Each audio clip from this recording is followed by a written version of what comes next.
A relation contains the points, here's the points, which statement accurately describes this relation? Okay, and our answer choices use the word function. Okay, when we're looking at a function, it's all about that x. It's all about that x.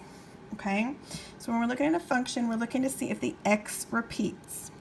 These are ordered pairs. On the ordered pairs, they are x, y. So we're looking to see if any of those x's repeat. So our x's, we have a 1, a 2, a 3, a 4, and a 5. Okay, so those are all different numbers, so no x's repeat. So this is a function. Okay, you don't look at the y's at all. Okay, so it's a function. So we want to find an answer choice that says this is a function. So F says the relationship does not represent y as a function. No, that's not correct. G, the relationship represents y as a function. Yes, that's correct. The relationship or the relation does not, that's not correct. The relation represents y as a function of x. That's correct. Okay, so the first part of these answers are correct. So we want to go to the explanation. And on this one here,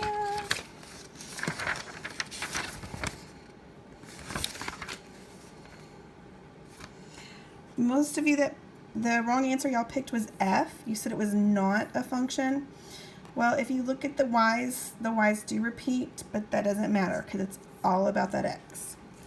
Okay, so we are saying yes, this is a function. Is it a function because one value of y is associated with two values of x? Or is it a function because each value of x is associated with a single value of y? All right, it's all about that x. Each x has its own value of y. So that's our answer. All right, number 9, which representation shows y as a function of x? Okay, when we're looking at functions, it's all about that x. It's all about that x. You don't even have to look at the y, just look at the x. Okay, so we have some mappings and we have some tables. When you're using your mappings, cover up the y and just look at your x. Is there one line coming out of each number? Yes, so A would be a function. Okay, B, cover up your y, just look at your x. There's two lines coming out of 0, so that's not a function. When you look at a table, you're just looking at your x. Okay, all of these x's are the same, that repeats, so that's not a function. Looking at this table, I have two -4s, that repeats, so it's not a function. Only look at your x's to see if they repeat. The one where they don't repeat is 10. Which situation could not represent a proportional relationship? When it's proportional, we don't have that something extra.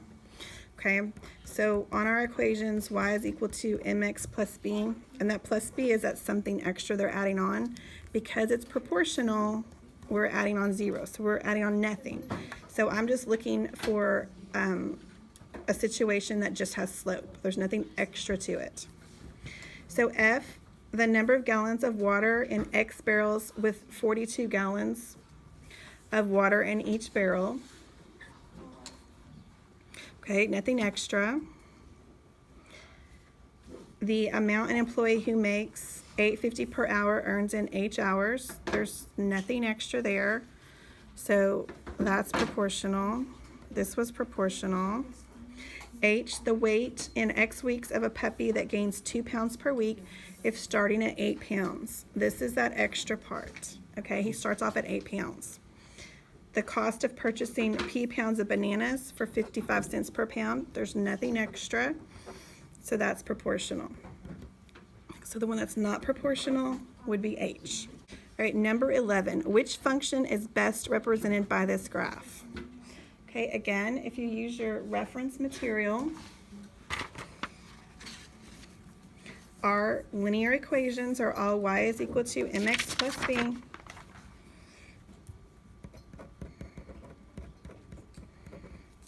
M is our slope.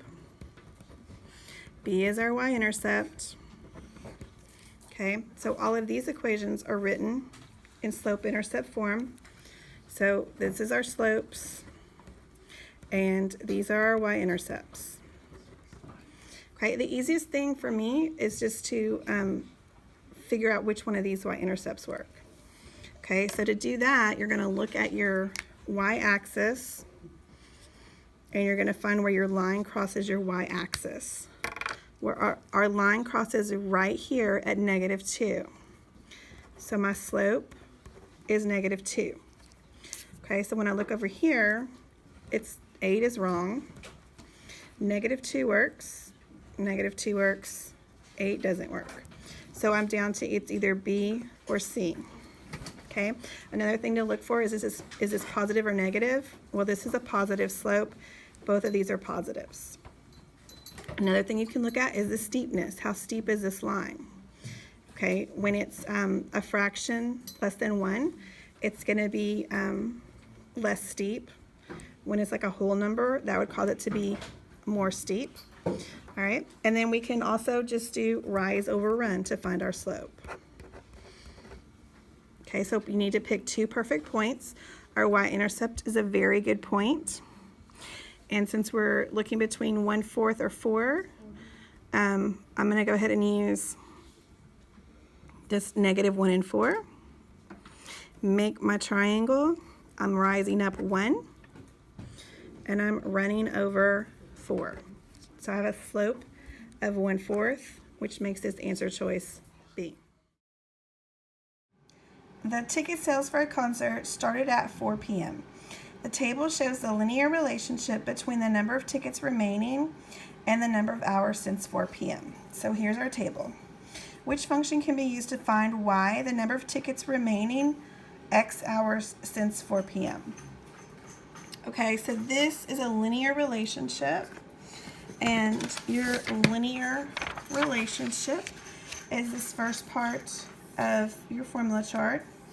Okay, so linear relationships, we write them as mx plus b.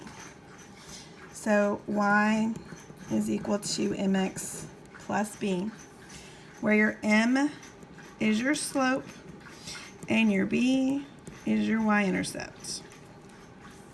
Okay, so you're matching the equation to the table. All right, there's several different ways you can do this. Probably one of the easiest ways is to use your calculator. So to use your calculator, you would put the equation in to y equal. You would hit the y equal button.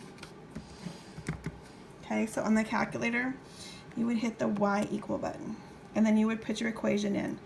3,000x plus 12,000. To find the table, you hit the blue second button and graph, and that gives you the table. All right, so to get the table, it's the blue second button and then the graph button, and that gives you this, the second function in blue, which is the table. All right, so we want to match it up. So we want for 1 hour to equal 12,000. Well, 1 hour is equaling to 15,000, so that doesn't work. So it's not F. Okay, so try the next one. So go back to y equal 3,000x, and then this is going to be plus 15,000. So I just have to change one number. Go back to second graph. At 1, I need it to say 12,000. Well, now it says 18,000, so that doesn't work. Try the next one. Now this is going to be negative. Cool little feature with the calculator. If you hit the blue second button and the delete button, it's going to let you insert. And I can insert the negative, which is under the 3. Okay, so that lets me insert the negative, and then I don't have to retype everything. If you want to retype everything, no big deal. All right, so now I've got my negative 3,000x plus 12,000. I go to second graph, gives me the table. For 1, I want it to be 12,000. Well, at 0, it's 12,000. And these numbers look great. So you could accidentally, if you weren't being careful, think this was the correct answer, but they're off by 1. So that's not the correct answer. And that is, in fact, the most picked wrong answer there. So we want to go back to y equal for our last one, negative 3,000x.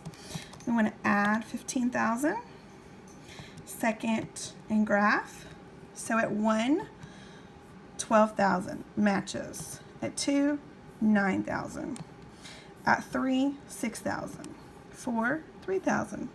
And 5 is 0. So everything matches up. So that's going to be answer choice J. So on that kind of question, let your calculator do the work for you. You just have to remember what buttons to push.